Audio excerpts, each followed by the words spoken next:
Dans cet épisode de Choc éclectique, je reçois Denis Lavallée, qui est pasteur au Centre chrétien d'Amqui.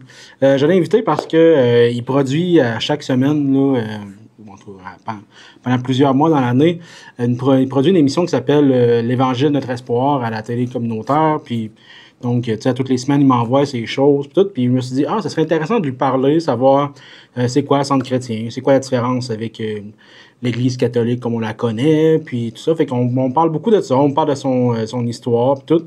Tu sais, c'est pas parce que je suis particulièrement croyant, là. Je pense que ceux qui me connaissent le savent, là. Tu sais, je suis pas vraiment attiré vers la religion en général, mais je trouve que Denis, c'est une personne super gentille, tu sais, qu'il est toujours souriant, il est toujours positif, tu sais, il fait quand même des choses un peu dans la communauté, on le voit souvent. Fait que je trouve ça important de le recevoir, puis de découvrir qui est Denis. Puis c'est une discussion quand même très intéressante. Fait que si jamais vous voulez, ça vous intéresse, là, de tout ce côté-là, le Centre chrétien. Si vous voulez en découvrir plus, vous pouvez écouter, en partant, vous pouvez écouter l'Évangile de notre espoir, là, qui est sur notre chaîne YouTube de la TVC ou sur le site de la TVC. Il doit y avoir un onglet là, pour aller voir ces émissions-là. Sinon, même si vous n'êtes pas particulièrement croyant non plus, c'est une personne qui est très intéressante à découvrir. Fait que je cherche mes mots. Je vous encourage à écouter l'émission. Puis, fait que c'est ça. Fait que c'est parti. Je regardais pas beaucoup à la caméra. Je peux peut-être la refaire. On va faire un prise 2. Cette semaine, à Choc éclectique, je reçois Pasteur Denis, donc Denis Lavallée, qui est pasteur au Centre chrétien d'Amqui.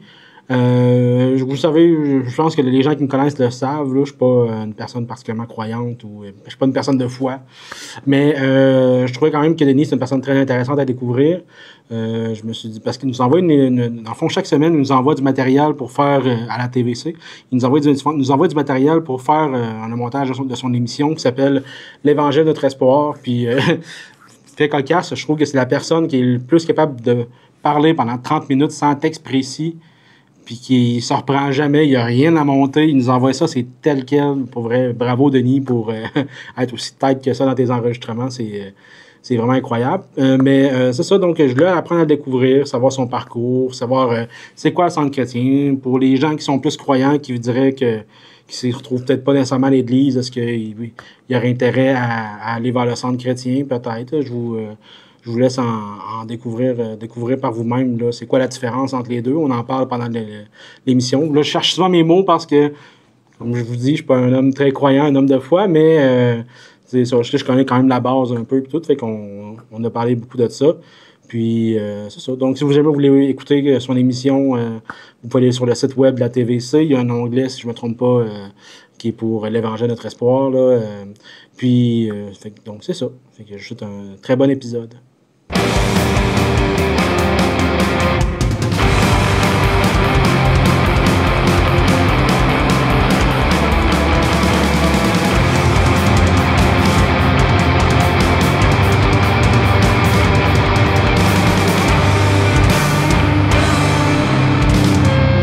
Bonjour Denis.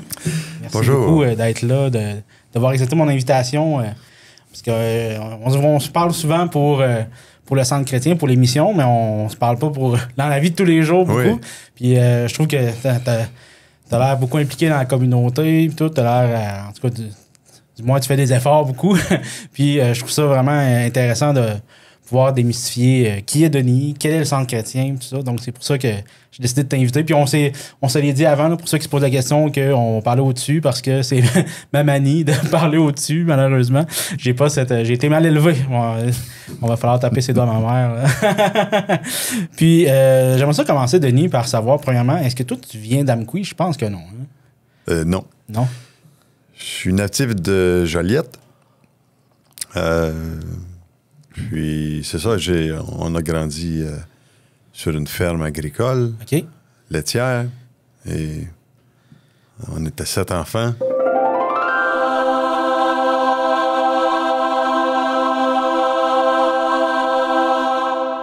Moi, je suis le 5e. OK, une grosse famille, quand même. Oui. Quand même, un peu... même pour l'époque, parce que t'es quand même, t'es quoi, t'es dans la cinquantaine environ, on va dire? Hey, merci, t'es gentil. OK, l'entrevue va bien se passer, je suis sûr. Non, écoute, j'arrive sur le bord de la retraite, là, comme on dit la retraite, mais 64 ans, là, déjà, bien tapé. Puis, OK. mais je t'en forme. T'as encore beaucoup j'ai plus de blanc que toi dans mes cheveux, là. Ça se peut, mais ça, faut pas te fier à ça. Hein.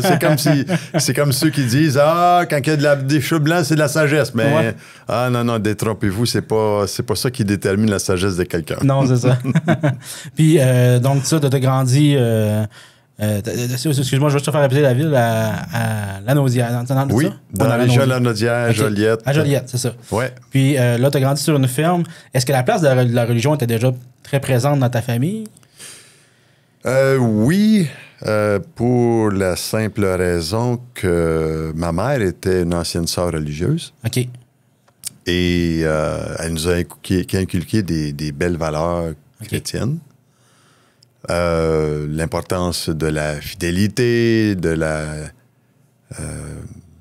des rapports qu'on a les uns envers les autres. Puis, pour elle, c'était important les fêtes importantes, Pâques, Noël, respecter. Ma mère avait des belles valeurs familiales et morales. OK. Ouais. Puis, là, tu as passé ta jeunesse sur la ferme et tout. Est-ce que quand tu as décidé de quitter le nid, là, la maison, dans quoi tu t'en allais? Est-ce que tu étais aux études, tu fais des études supérieures par la suite? Ou? Je dois t'avouer, on parle seulement de nous. Hein? Oui, on parle de nous. Oui, c'est ça. C'est pas, on critique personne. Je n'étais pas un studieux. OK. Moi, en passant, je suis décrocheur. Donc, c'est pas moi qui va te juger. Ça, c'est officiel. Moi, c'est pas que je suis pas bon à l'école, c'est que j'y allais pas. Mais, tu sais, l'école, pour moi, c'était pas une valeur sûre. Je n'aimais pas étudier. OK. Et j'ai quitté le secondaire 3, coulé. OK.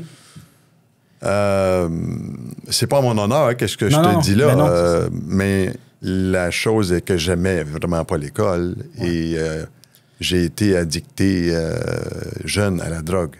Ah oui? Oui. OK.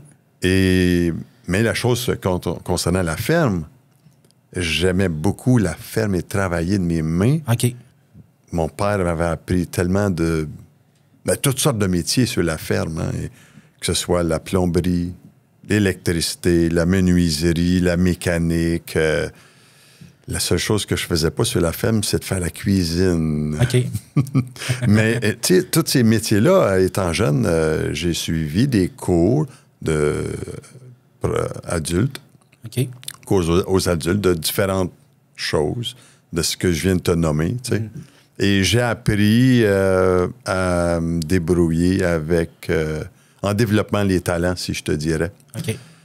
Et l'école n'était pas quelque chose que j'aimais jusqu'à l'âge de 22 ans où les choses ont commencé à changer profondément. Ouais. T'es ouvert à parler de pourquoi tu as commencé à prendre la drogue quand tu étais jeune? Ou c'est une sphère de ta vie que ça me tu mets de côté?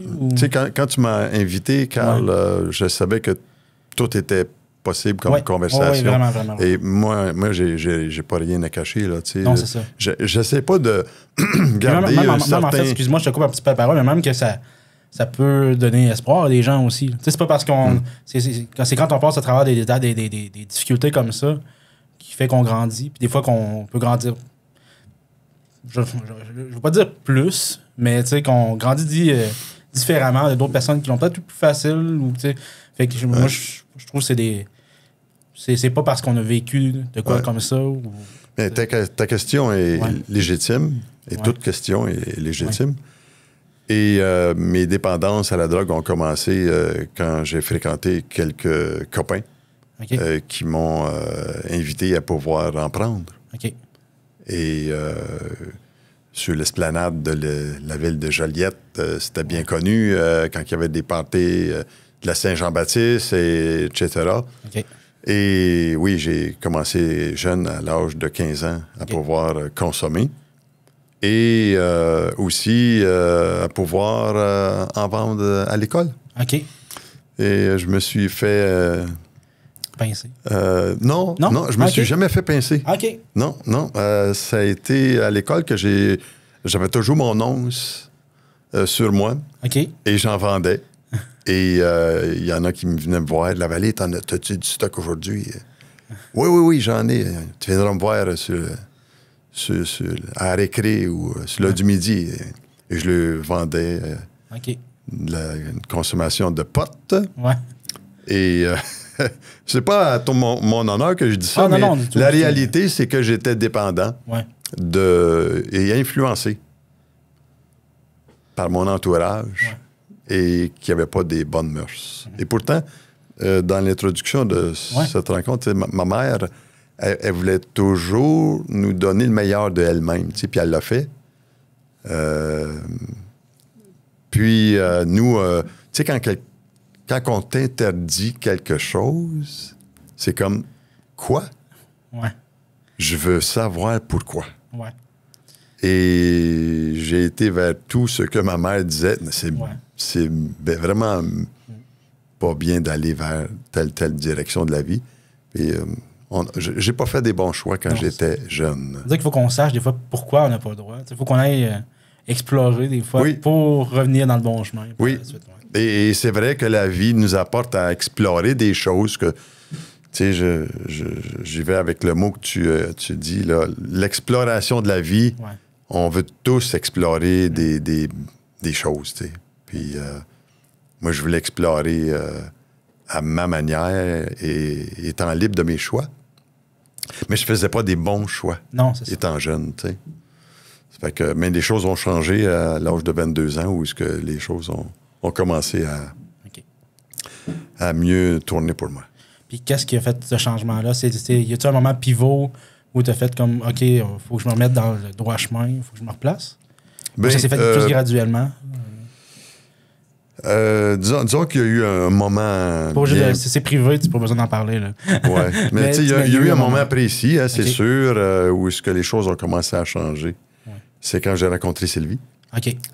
Et Sylvie, qui était une femme extraordinaire, une jeune femme, qu'on avait 20 ans. Et c'est la première fois quand j'ai fréquenté Sylvie que les choses ont commencé à changer. Okay. Mais il y a eu un moment à l'âge de 22 ans radical que je pourrais te conter tantôt, là. Mais il y a une chose que certain qui a été avantageux dans ma vie, c'est l'exemple de Sylvie. OK. Ouais, sa vie. Sa droiture. Son cœur intègre. Et ça m'attirait. J'avais eu un songe. C'est drôle. À l'âge de 17 ans, j'avais eu un songe. Okay. Et on dit un songe, mais c'est quoi un songe? Mais c'est une impression intérieure qui te vient à l'esprit durant que tu ne dors pas. OK. Donc, c'est pas un rêve, c'est pas c'est vraiment... T'as eu un... Oui. Et j'avais 17 ans, je n'avais pas encore fréquenté de filles. Puis, je travaillais sur la ferme de mon père. Tout en travaillant, je me sentais toujours seul. J'étais un gars solitaire de nature. Okay. Très solitaire, tu sais. Très, très réservé, gêné, timide, enfermé. Et à l'âge de 17 ans, j'ai eu ce songe qui me disait, Denis, la 3e fille que tu vas fréquenter, son nom va être Sylvie. OK, c'est bon. Elle est une couturière. Elle est fille de cultivateur. Puis elle va te rendre très heureux. Comme ça, là. Ah ouais? Comme ça, là, c'est... et bon, moi, je vaguais encore. Je me disais, bon, les années ont passé, puis j'ai oublié ces choses. Mm-hmm. Et c'est à l'âge de... Quand j'ai eu une première fréquentation, une deuxième fréquentation, c'est la 3e fille que j'ai rencontrée, Sylvie, à l'âge de 20 ans. Et je l'avais invitée parce que j'avais été dans une fête de ma famille au jour de l'an. Et c'était une rencontre avec aujourd'hui mon beau-frère, là, OK. on parlait d'agriculture, on parlait de toutes sortes de choses de la ferme. Et là, on parlait des animaux, on parlait des terres, on parlait des tracteurs, on parlait des vaches, on parlait, moi puis mon beau-frère, de ça. Puis j'étais seul, puis je me disais, OK, mais je vais lui demander pour voir, est-ce que tu n'aurais pas une sœur, toi, qui s'appelle Sylvie? Il dit, ben oui. Puis lui, il fréquentait ma cousine. OK. OK? Fait que... il me dit oui. Il dit... oui, mais il dit, penses-tu qu'elle serait intéressée à pouvoir me fréquenter? Bon, il dit, je sais pas. Il dit, ça va dépendre d'elle. Ouais, c'est ça. Il peut pas donner la réponse. Non. Ça fait qu'en fin de compte, ça a été que quelques semaines après... moi, je ne savais pas cette histoire. C'est quand on s'est... on a vu l'histoire se dérouler devant nous, là. Ouais. Et ça a été que mon beau-frère a demandé à ma cousine que Denis serait intéressé à Sylvie. Fait que là, ma cousine va coucher chez la famille Drainville, puis en fin de compte, ma cousine demande, il y a un homme qui serait intéressé à toi, un jeune homme qui serait intéressé à toi. Fait que là, elle dit tel nom, Michel, Marc, Luc, tu sais. Elle dit toutes sortes de noms. OK. Elle dit non, elle dit, c'est pas lui. Elle dit, je sais pas. Elle dit, dis-moi-le. Elle dit, Denis Lavallée. Ah ben, elle dit, couche-toi puis dors. Elle dit, je veux rien savoir d'un pocheur, tu sais. OK, parce qu'elle te connaissait de réputation. Ouais. Ça fait que, enfin, ça a resté là. C'est au mois de janvier 1982. Excuse-moi. Et les semaines ont passé, puis ça lui disait toujours en tête à Sylvie, appelle Denis Lavallée. Appelle Denis Lavallée. Et Sylvie, à l'époque, faisait des migraines et ça la lâchait pas jour après jour, des migraines pendant 3 semaines, Carl. Ah ouais. Elle était harcelée par cette pensée-là. Appelle Denis Lavallée. Fait qu'elle m'appelle. Le 22 janvier 1982, OK, j'écoute. J'attends. J'étais à la ferme en train de finir de traire les vaches et faire mon travail. Et mon père m'appelle à l'intercom. Denis, il y a une fille au téléphone. Une fille, je sors même pas. J'allais même pas d'un bar. Je sortais pas. OK. Une fille qui m'appelle. Fait qu'on s'entend que tu ne gagnais plus ta vie en vendant. Non. À ce moment-là, ouais. Non, c'est ça. Non, c'était juste un petit à côté, ça, cette chose-là. Ouais, c'est ça. Ouais. Mais la chose était que... Elle m'appelle, puis elle me dit, bon, c'est Sylvie, Drainville, je t'appelle parce que je voulais avoir de tes nouvelles. En tout cas, comment? Oui, je voulais juste avoir de tes nouvelles. Et puis... bon, on se laisse, mais je dis, est-ce que je peux avoir ton numéro de téléphone? Fait elle me donne son numéro de téléphone et là, je me disais, wow, une fille qui m'appelle, j'en revenais pas. Tu sais, j'étais fou comme un balai. Mon frère, il dit, qu'est-ce qui se passe là, frère? Ben, j'ai dit, il y a une fille qui m'a appelé. Puis, enfin, je l'appelle le dimanche midi pour lui demander d'aller au cinéma ensemble et on va au cinéma. Et... bon, on va voir le film Les uns et les autres au cinéma de Joliette, au centre-ville. Et puis, on a passé un bon temps. Mais juste avant d'aller à ce cinéma-là, il y avait un entracte entre les 2 présentations au cinéma. Et on a pu aller au restaurant La Grange. OK. C'est un restaurant très familier à Joliette, là, et très bien Qui existe encore? Ou... qui existe encore aussi. Et là, devant elle, à la petite table, il me vient une de ces impressions, Carl. c'est elle, ta femme. Carl, tu ne peux pas croire comment j'étais mal à l'aise dans cette situation-là. Mais elle ne s'est rien aperçu du tout. OK.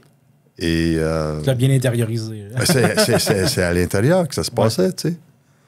Puis enfin, on a commencé à se fréquenter après cette soirée. Et on s'est fréquenté durant 2 ans, on s'est mariés. Et, Donc en 1984. En 1984. Je fais bien mes calculs. Et voilà. Et 2 ans et 4 jours après, on se mariait. OK. Et ce soir-là de cinéma, c'était le soir le premier soir de fréquentation où Sylvie avait eu 21 ans. OK. Et c'est comme ça qu'on s'est côtoyés. On a commencé à se côtoyer ce soir-là, du 24 janvier 1982. Et je dis que c'était spécial parce que c'est vrai que c'est spécial. Puis ça n'arrive pas à tout le monde. Non, effectivement. Que ça arrive de cette façon-là. Ouais, c'est ça. Et je crois que ça hors du commun. oui, mais tu sais, ça mérite d'être de discuter entre moi et toi, là, tu sais, parce que c'est vrai que Sylvie, elle est spéciale. Elle est toute ma vie, tu sais. Puis elle m'a aidé à trouver le bon chemin dans mes décisions, dans son exemple, dans sa franchise, dans son honnêteté. Et on a pu... aujourd'hui, on a 3 enfants, 5 petits-fils. Et on est vraiment choyé d'avoir une famille comme on l'a, tu sais. Mais si j'aurais suivi mes penchants, je crois pas que je serais en train de te parler aujourd'hui. Ah ouais? Vraiment. OK. Sylvie m'a aidé à grandir, mais au-dessus de notre vie de couple, je ne peux pas ne pas dire merci au Seigneur qui a permis que nos chemins se croisent comme ça. Et il n'y a pas de hasard. C'est vraiment Dieu qui a voulu nous unir comme ça, là, tu sais. Ouais. Et je sais que ça se passe pas avec tout le monde comme ça, mais je bénis Dieu pour ça. Je bénis Dieu. C'est tellement extraordinaire qu'est-ce qu'on a vécu, puis qu'est-ce qu'on vit encore, tu sais. Ouais.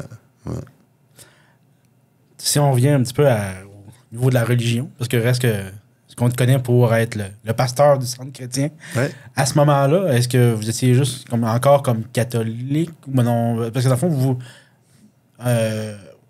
être catholique, c'est comme aller à l'église régulière, on va dire, j'imagine. Mm-hmm. Moi, je sais j'ai pas beaucoup les termes exacts, là, donc faut en tout cas, ça. Puis donc à ce moment-là, vous êtes encore comme, j'imagine, catholique, vous allez à l'église régulière, entre guillemets, où vous êtes... Comment ça s'est passé, la transition? Parce que tu disais que ta mère était une sœur, donc j'imagine que vous êtes vraiment plus catholique. Oui. C'est comme ce qu'il y a comme la plupart des gens au Québec, là, du moins. Là. Oui. Puis là, c'est quand est-ce que ça s'est fait, la transition vers... on situe les évangélistes? L'évangélique. Évangélique. Et les chrétiens évangéliques. OK. Ça s'est fait graduellement.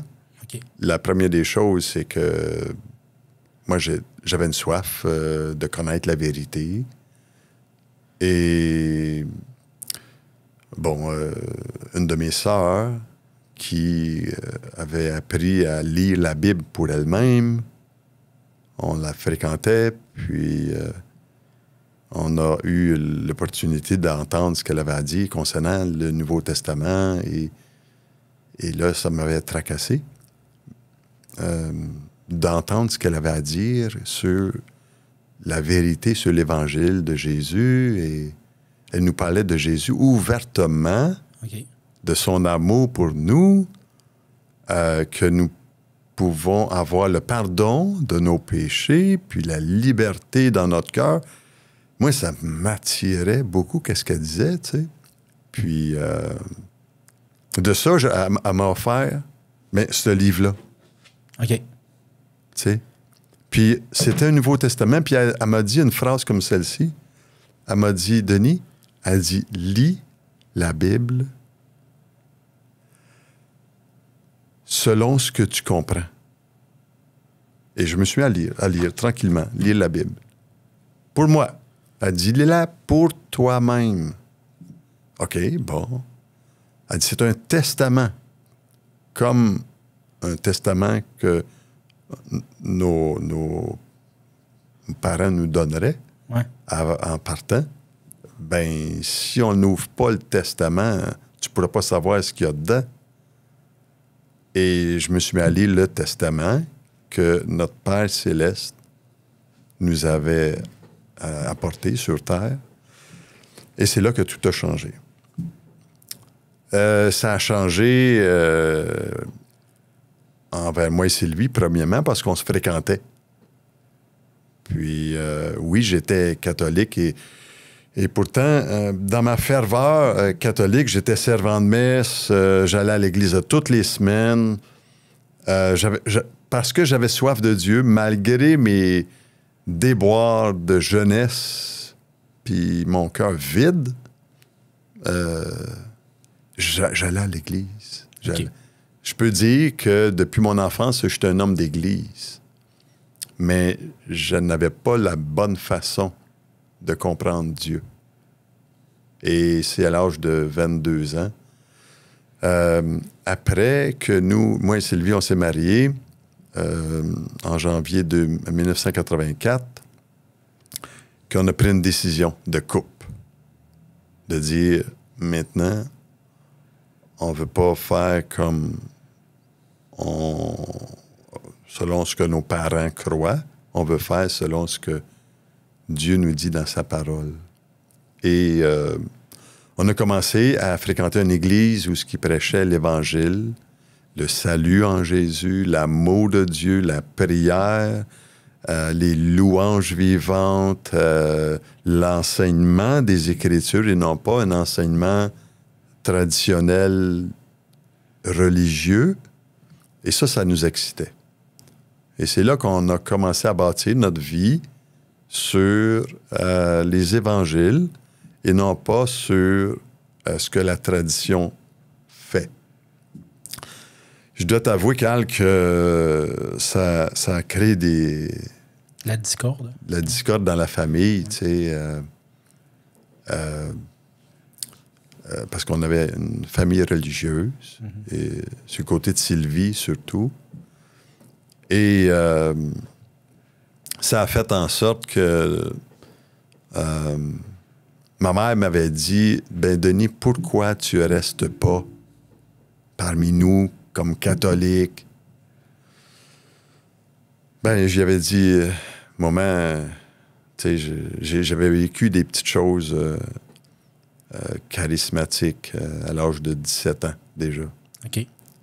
Et oui, la spiritualité m'attirait beaucoup, tu sais. Et j'ai répondu à ma mère, j'ai dit, « Maman,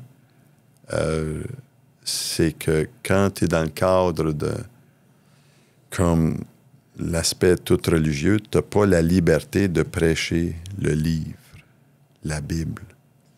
Tu es dans l'encadrement ecclésiastique où ce que tu n'as pas la liberté de prêcher ce que tu veux, ce que tu comprends des Écritures. Tu sais. Et ça m'a bouleversé que ma mère me dise ça. C'était comme un détachement, c'était difficile, mais on a fait le meilleur des choix. Mes parents ont trouvé ça difficile dans le sens que on se détachait de la tradition religieuse pour pouvoir développer une relation personnelle avec Dieu. OK.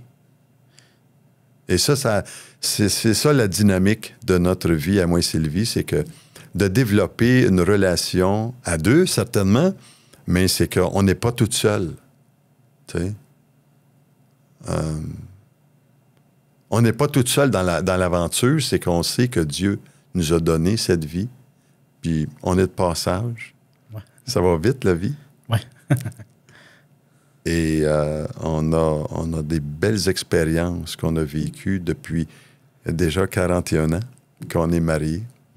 Et mes parents m'avaient dit, ça ne marchera pas ton affaire. OK. T'as parlé de ton couple ou de... En parlant de notre relation avec Dieu. Avec Dieu, OK. Mais est-ce que vous vous êtes réconciliés à un moment ou non? Est-ce qu'elle a accepté le fait? Je sais pas si je tombe trop dans l'indiscrétion, mais est-ce que ça finit par quand même... Parce que c'est un peu dommage de briser une relation pour une question personnelle. Parce que ça reste que une croyance religieuse, c'est personnel. Donc, c'est... Ouais. Moi, j'essaie beaucoup de détacher les gens et leurs croyances, là, dans le sens que je suis ouvert quand même à ce que, comme tu m'en parles, puis comme on s'est dit au début, je suis pas une personne particulièrement religieuse, je suis pas athée, je suis juste comme la plupart des Québécois où c'est un peu on verra, là, dans le sens, je sais pas si tu vois un peu ce que je veux dire. Ouais.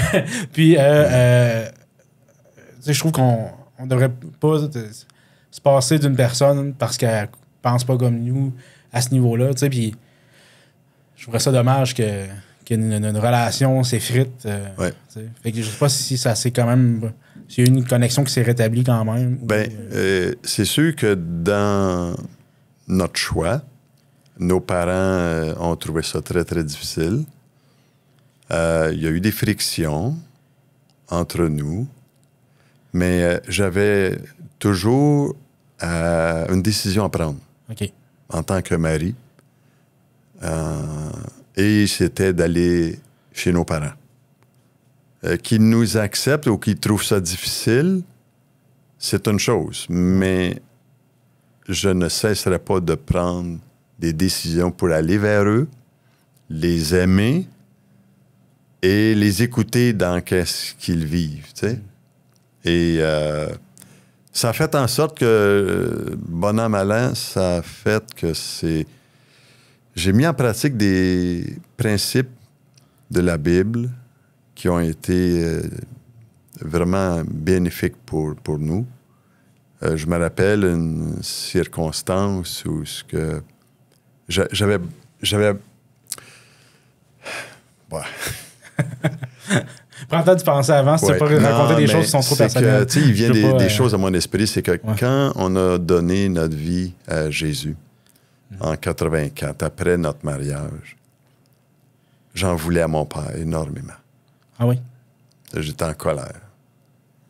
Très, très anxieux et j'ai pas dit des belles choses de mon père. OK. J'avais vécu des injustices pendant des années. Mon père me promettait la terre. Et quand il était arrivé le temps de la vendre, il voulait la vendre au prix marchand. Et pas pour m'aider vraiment. Okay. Pour prendre la ferme. Et il m'avait dit, quand j'ai quitté les études, que j'avais failli de toute façon, je vais quand même travailler 6 ans de temps sur la ferme, sans être salarié. OK? Je te parle pas des années 30, là. Je te parle des années 80. Okay? Où l'argent était quand même important, on va dire. Là. Oui, bien, c'est... Surtout pour un jeune adulte. Là, oui, en fait, c'est ça. Tu veux bâtir ta vie, tu veux gagner ta vie. Tu sais, Et un jour, je suis parti de la ferme parce que je ne pouvais pas l'acheter. Et j'étais en colère. Un jour, je me disais, je vais me venger. Mais quand j'ai dit oui à Jésus, en février 1984, dans mon esprit, le Saint-Esprit me disait, va voir ton père et demande-lui pardon. Et j'ai résisté pendant des années. Va voir ton père. Ça revenait. Va voir ton père et demande-lui pardon pour le mal que tu lui as fait. Et là, je me débattais à l'intérieur pour me justifier de... Il ne m'a pas donné de salaire. J'ai failli ma vie pendant 6 ans de temps. Et j'essaie de me justifier devant Dieu pour ne pas aller vers mon père. Puis un jour, quand on avait déjà notre petit garçon, 2 ans, David. Il y avait à peu près 1 an et demi, David. Et encore, ça, c'est après 4 ans de vie chrétienne engagée. Mike, le cœur est dur. Et j'en étais un, là. Le Saint-Esprit rappelait à mon esprit que va voir ton père, demande-lui pardon. Et un bon moment donné, le Saint-Esprit a dit, si tu ne vas pas voir ton père, là, je vais retirer la bénédiction de Dieu sur ta vie et sur ton fils. OK, c'est bon. C'était sérieux. Ouais. Non, mais quand tu as une sensibilité dans ton esprit à qu'est-ce que le Saint-Esprit veut produire en toi, il y a une dimension spirituelle. Quand tu es en relation avec Dieu, Dieu te parle à travers sa parole et dans ton esprit. Et c'est ça la dimension de relation avec Dieu. Et un bon samedi soir, je dis à Sylvie, demain midi, j'aimerais aller manger avec papa et maman. Et après le temps d'église, où est-ce qu'on allait, on était manger ensemble et on a mangé. Papa m'a demandé d'aller voir sur la terre, la terre qui était vendue et tout le côté urbanisme qui avançait, puis c'était vendu, etc. Et suite à cette rencontre-là, c'est une rencontre marquante. Je prends le temps un peu de le dire parce que quand on est revenu de ce voyage-là ensemble, c'est lui qui conduisait l'auto. Avant de débarquer de l'auto, j'ai demandé à papa, j'ai dit, attends un petit peu. J'ai dit, j'ai quelque chose à dire. J'ai dit, je vais te demander pardon, papa, pour le mal que je t'ai fait. De t'avoir laissé tomber pour la ferme. Et c'est ça, je t'ai fait vieillir plus vite que tu méritais. Là, il s'est tourné vers moi. Là. Il a dit, c'est bon, mon gars. Et ça, c'était un moment là, marquant dans l'épisode de ma croissance personnelle, de vivre dans le pardon.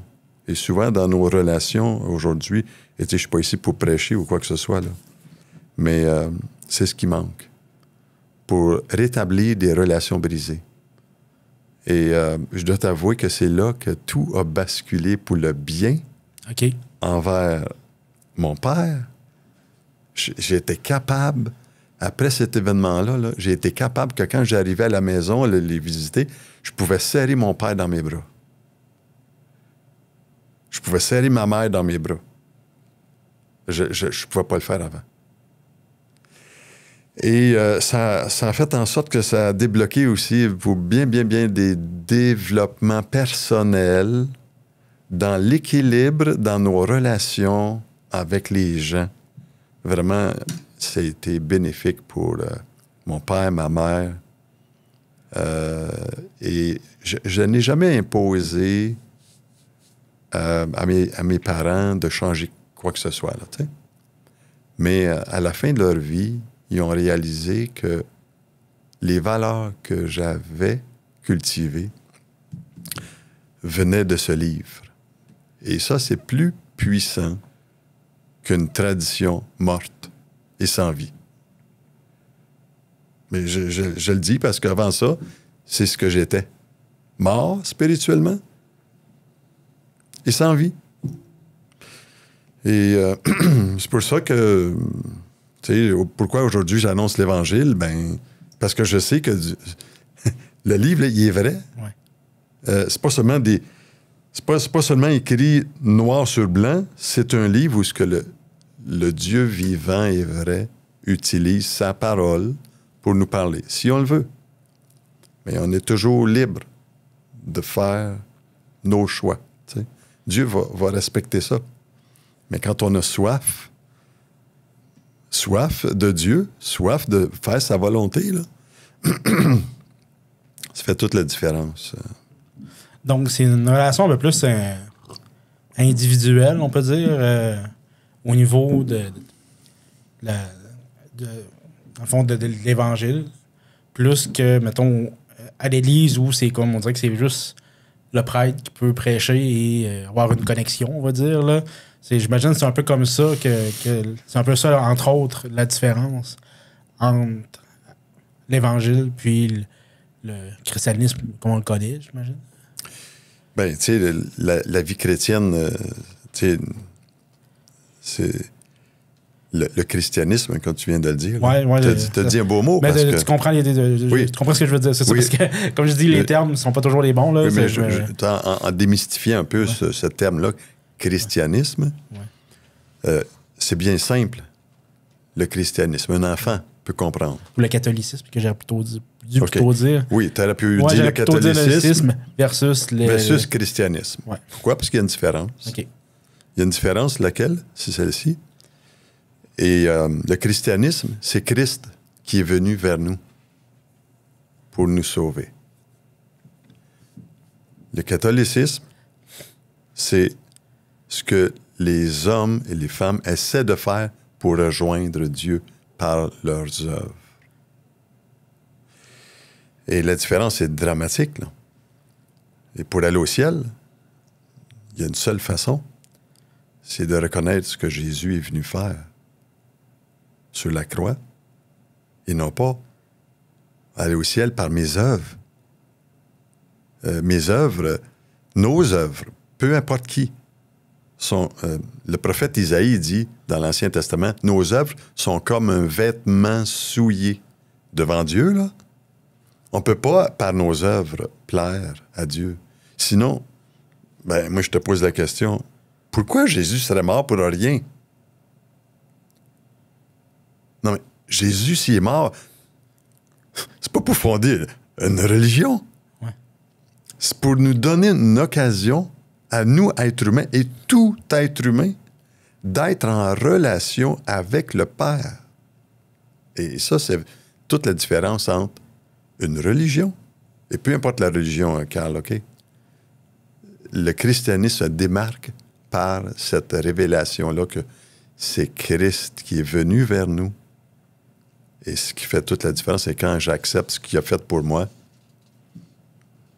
ça fait toute la différence. Et tu sais, mes années d'études, et oui, tantôt tu m'as parlé d'années d'études, tu sais, puis j'ai sauté d'une étape, et c'est vrai, après notre mariage, je ressentais dans mon cœur aller dans l'œuvre du ministère, tu sais, que je sentais que Dieu m'appelait à cette vocation spirituelle, tu sais. Et j'ai été 7 ans au collège biblique, tu sais. OK. Tout en travaillant, mon travail séculier, mon 40 heures, tout en bâtissant une famille, tout en allant à l'église, tout en étant impliqué dans mon église locale, tu sais. Et pendant ces 7 années-là, j'ai pu passer à travers les études et faire mon baccalauréat en théologie. OK. Ah, quand même. Ça veut dire que tu as terminé ton secondaire. Tu as fait y a-tu un pré-universitaire à faire? J'imagine que non. Non. Non, parce que tu devais avoir dépassé 25 ans. J'imagine quelque chose comme ça. Là, oui. Mais puis tu as réussi ensuite, tu as fait ton bac en théologie. Donc, oui. Théologie oui. qui est l'étude des religions, entre autres. Oui. Ouais. Oui. OK. Oui. Et concernant le livre, la Bible, l'Ancien, le Nouveau Testament, l'histoire sainte, tout l'aspect les origines des Écritures et toutes les recherches qu'il y a, les preuves historiques, là, ça, c'est tout à fait remarquable, là. C'est quoi, ça me vient de me popper comme ça, tu sais, comme on voit aux États-Unis qu'il y a beaucoup plus de différentes manières de croire, plus qu'au Québec où c'est vraiment les grosses églises. Puis bon, tu sais, on dirait qu'aux États-Unis, il y a beaucoup d'églises plus, on peut dire protestantes. Je sais pas est-ce que c'est un terme d'ailleurs qu'on peut utiliser pour le centre chrétien ou c'est une église protestante ou pas nécessairement? C'est peut-être pas à moins que c'est un terme vague qu'on peut... Certains historiens diraient, oui, on fait partie des églises protestantes. OK. Mais il y a eu un mouvement des assemblées de la Pentecôte qui s'est fait il y a eu un réveil en 1906 aux États-Unis où justement, il y a eu une démarcation entre tous les protestants, OK, que ce soit tout ce qui découlait du protestantisme après Martin Luther, les anabaptistes, baptistes, ménonites, luthériens, etc., tout l'aspect des protestants. On se démarque de par cette histoire du pentecôtisme et on est dans une histoire où on est plus reconnu comme étant des chrétiens évangéliques que protestants. OK. OK? Il y a une différence un petit peu parce qu'il y a moins d'histoire dans notre mouvement, puis il y a plus de relation avec le Seigneur et l'effet du Saint-Esprit qui nous guide pour être des témoins pour lui. OK. Parce que ce que j'aime, ce que je trouve intéressant de leur mouvement, souvent, c'est qu'il y a beaucoup un effet de communauté, que je trouve qu'il y a peut-être un peu moins dans l'Église catholique. Là, où, tu sais, ça va être beaucoup, bon, on va avoir de la musique, on va avoir des... Tu sais, c'est moins endormant, on va dire ça comme ça, où ça fait moins comme... J'essaie de trouver un terme parce que moi, j'ai le feeling, mais j'ai pas le nom en tête. Mais tu sais, où l'Église est peut-être va plus dicter un peu, là, l'Église catholique. C'est pas ça qu'on disait. Parce que moi, j'essaie de pas me tromper dans les termes. Mais où c'est plus... on va plus dicter les choses, puis quand c'est fini, c'est fini. Puis la semaine, on n'entend pas parler. Puis c'est juste le dimanche, là, quasiment. Tu sais. Où eux autres, ils ont des mouvements un peu plus, je trouve qu'ils sont beaucoup impliqués dans leur communauté. Il va y avoir beaucoup de soutien aux familles. Il va y avoir un barbecue après dehors, des choses comme ça.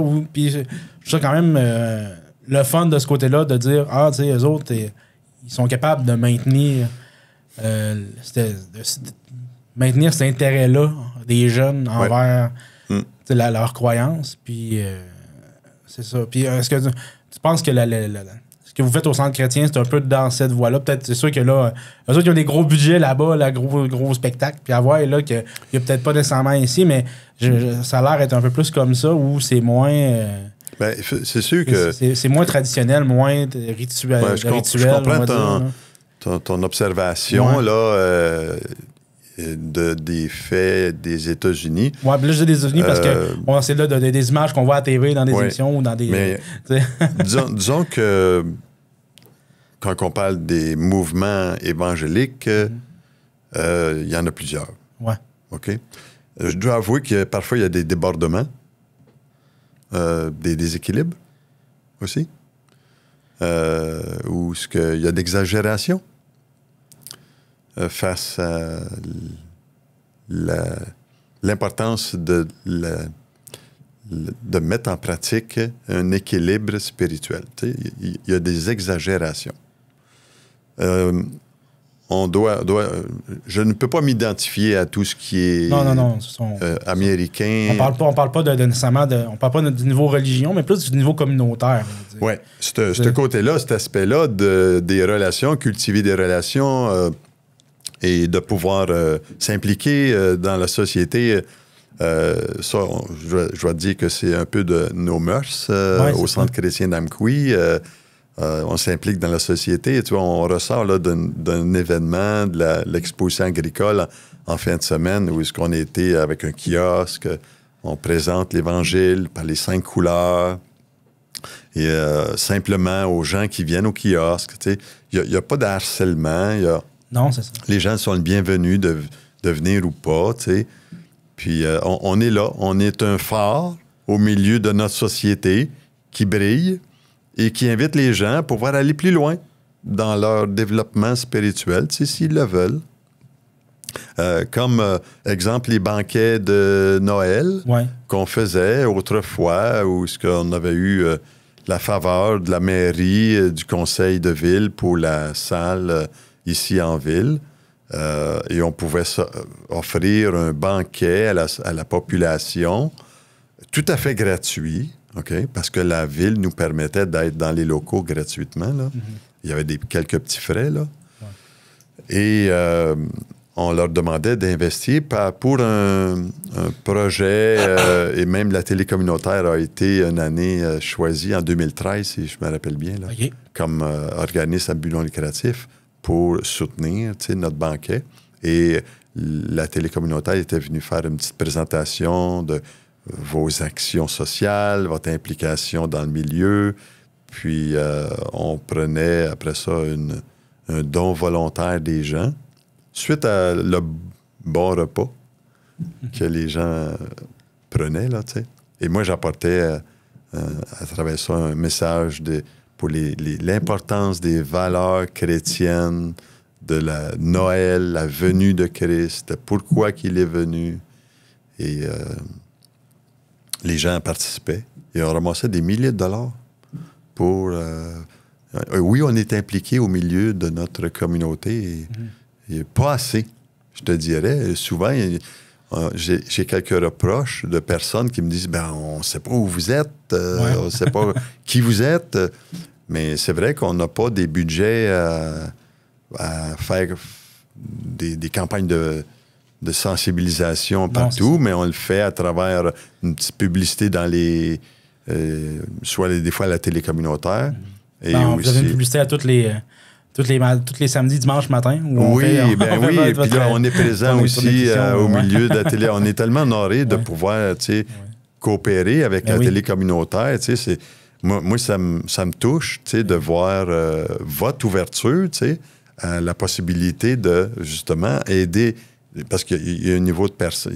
Il y a des niveaux de personnes là, que ça rejoint. Là, là. Et c'est intéressant de voir cette ouverture-là. Là, et j'en oublie là, certains là, d'autres implications qu'on a eues dans la société. Oui, mais je sais qu'il y a aussi les cadeaux. Opération Enfant Noël. Opération Enfant Noël, encore, où il y a des centaines de boîtes qui ressortent de la région ici, où est-ce que Laurence est impliquée dans ce domaine-là. Il y a un comité là, de mission là, qui s'implique pour pouvoir justement travailler à amener la population à participer à ce lancement-là. Il y a encore, on a eu 125 boîtes quand même, c'est pas rien. Là. Oui, c'est ça. Qui s'en vont, dans le fond, dans des pays Oui, les pays sont choisis par l'organisation Le Bon Samaritain pour justement aider des enfants qui ont rien. Dans une société là, où c'est drôle, là. On dit dans une société équilibrée, mais de plus en plus, il y a de l'iniquité sociale. Ouais. Et on veut essayer de faire la différence pour que des enfants profitent de Noël, puis avec un message de bonne nouvelle à ceux qui veulent l'entendre, qui reçoivent un beau cadeau. C'est des actions comme ça là, qu'on pose comme Église. Pour sensibiliser nos gens à la pauvreté dans le monde. Là. Est-ce que c'est... Pour les gens, mettons, là, qui vont déjà à l'église catholique, est-ce qu'il y a moyen... Y a-t-il des personnes qui vont quand même...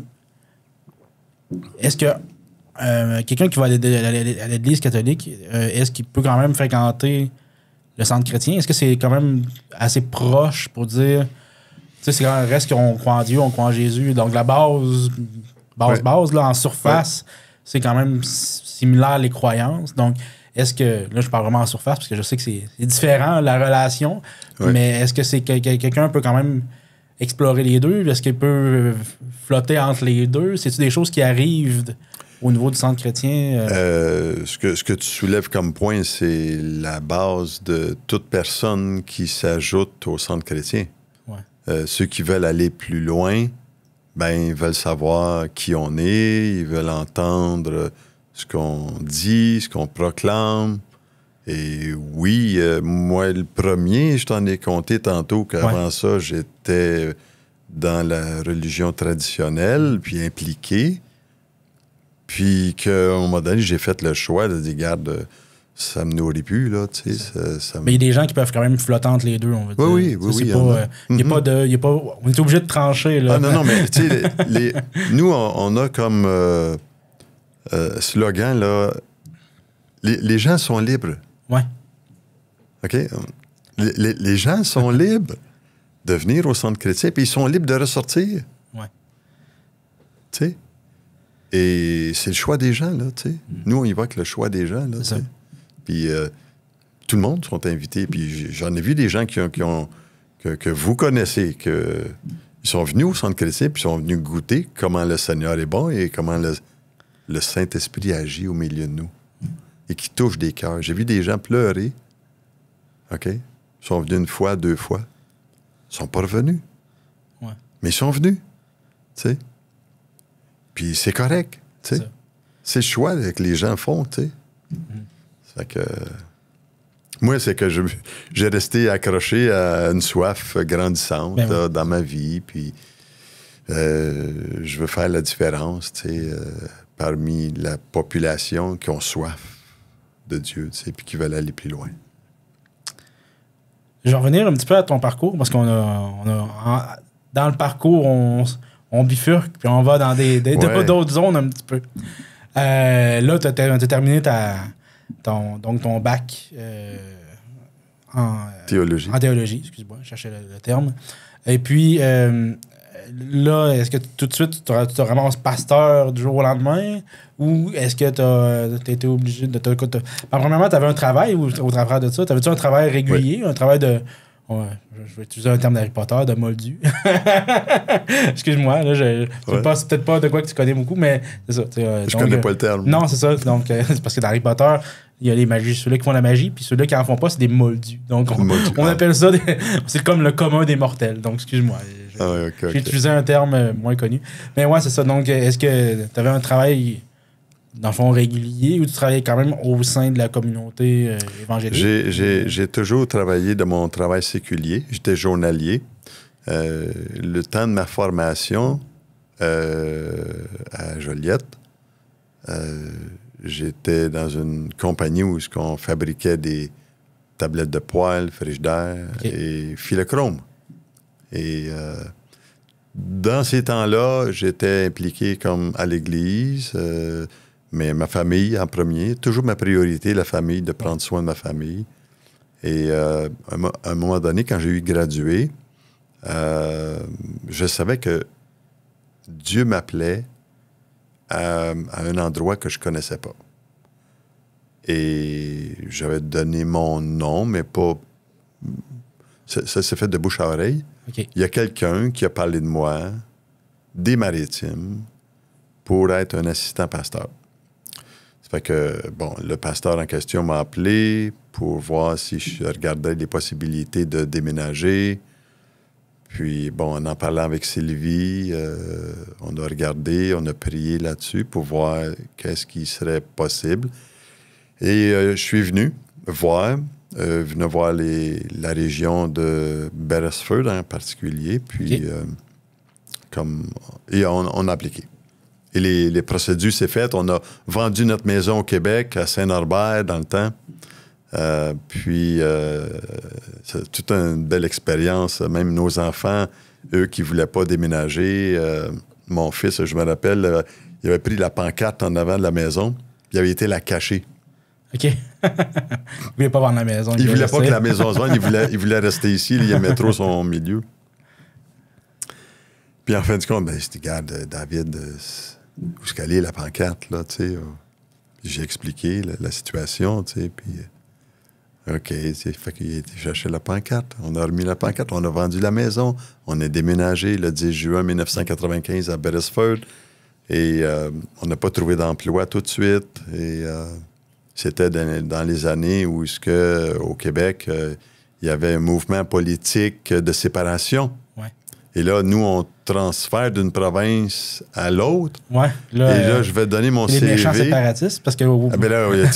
tout de suite, j'ai été identifié à un Québécois qui veut venir manger nos emplois ici, là. J'ai pas trouvé d'emploi. OK. Et là, j'avais pas de salaire non plus là-bas. OK? Comme assistant pasteur. OK. Fallait que je trouve un travail. Puis, j'avais préparé une trentaine de... on était vers 30, 35 entreprises pour trouver du travail et j'ai pas trouvé. Ça, c'est à partir de la semaine après qu'on est déménagé, le 10 juin 95. Et j'ai pas trouvé de travail encore en septembre. Et là, j'ai eu des doutes de pourquoi je suis ici. Pourquoi j'ai pris la décision de partir de ma patrie, de notre patrie, moi et Sylvie, et d'aller dans les maritimes, se projeter comme ça, dans un lieu où ce qu'on ne connaît pas. Oui, c'est une culture différente aussi. L'approche était différente et tout ça. Et il me revenait une parole que mon père m'avait dit. Tu mets ta famille dans le trouble, Denis. Ça fait que ça me dérangeait. Je me disais, il y a peut-être raison. Il y avait peut-être raison. Il y a des doutes qui sont venus. Mais dans mon cœur, dans mon esprit, tous les jours, comme on le faisait à l'habitude, moi et Sylvie, on prend un temps pour prier. On prend un temps pour lire la Bible. On prend un temps pour se connecter avec le Père céleste.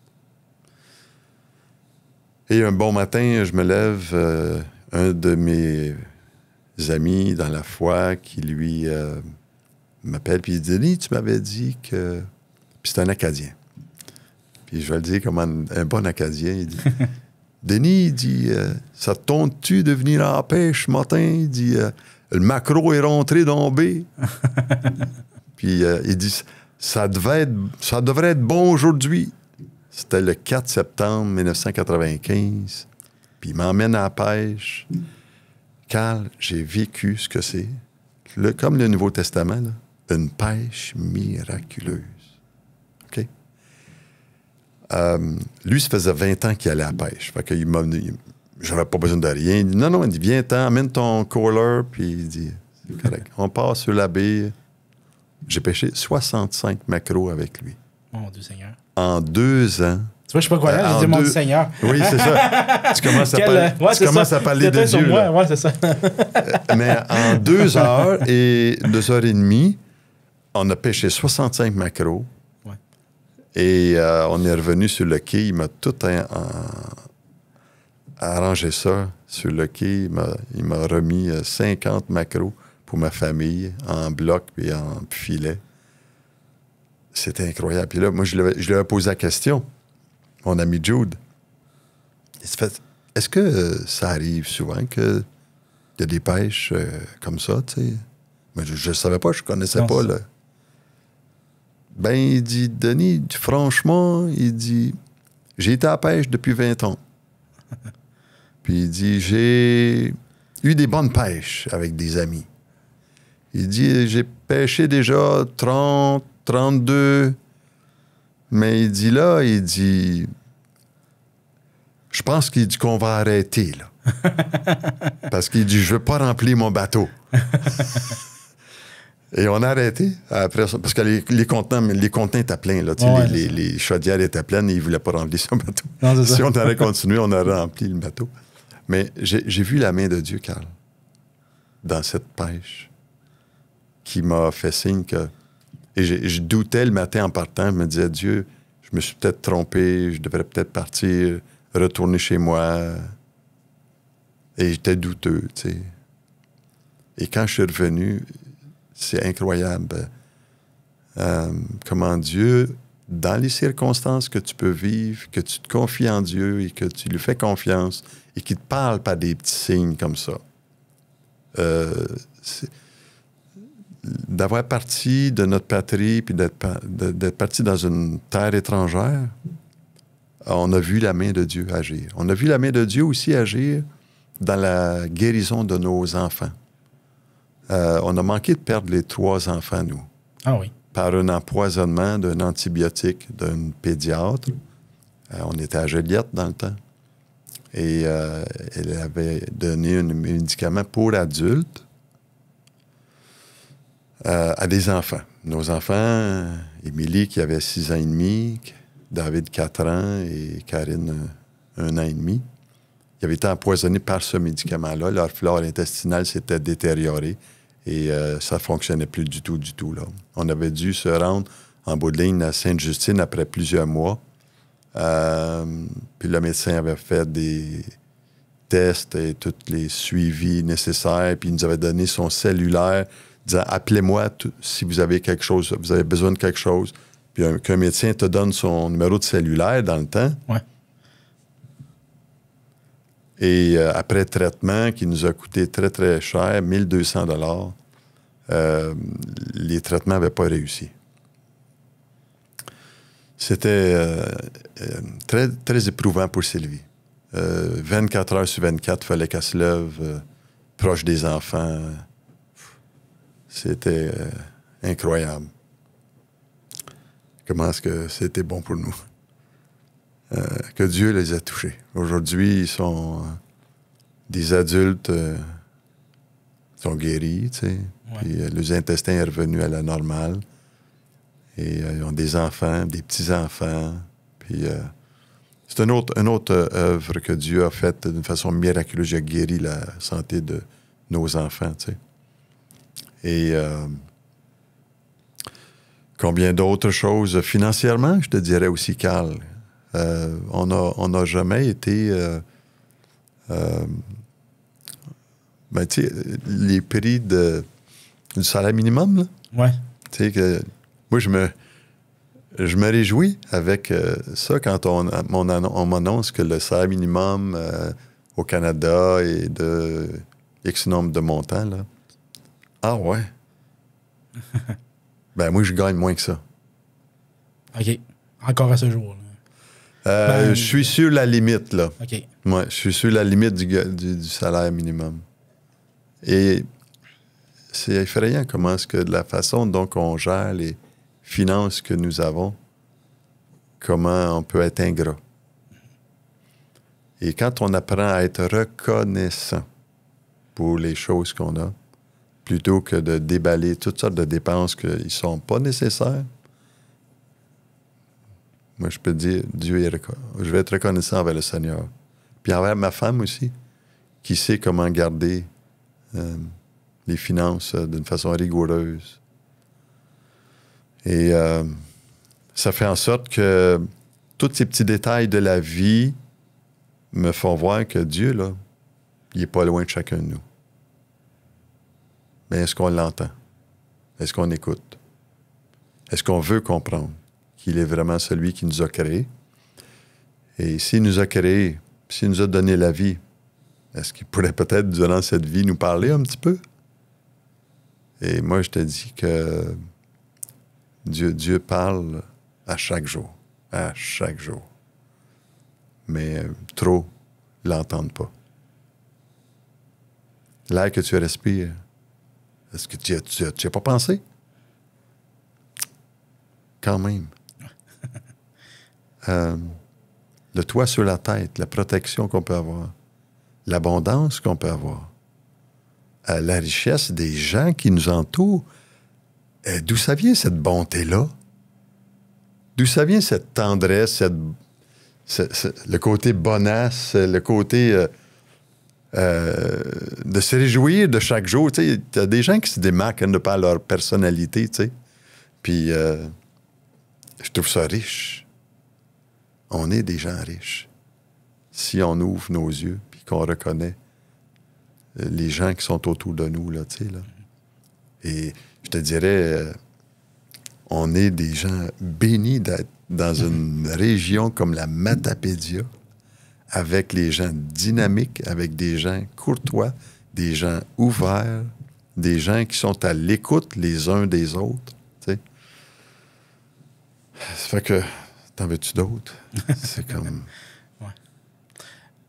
Puis là, donc, après la pêche miraculeuse, on en revient là. Oui. Donc là, finalement, est-ce qu'il décroche un emploi, j'imagine? Parce que si tu es ici aujourd'hui, c'est parce que oui. J'imagine que ton parcours de ouais, excuse-moi, je cherche mes mots encore. De pasteur? De pasteur, oui, excuse-moi, je cherchais le mot.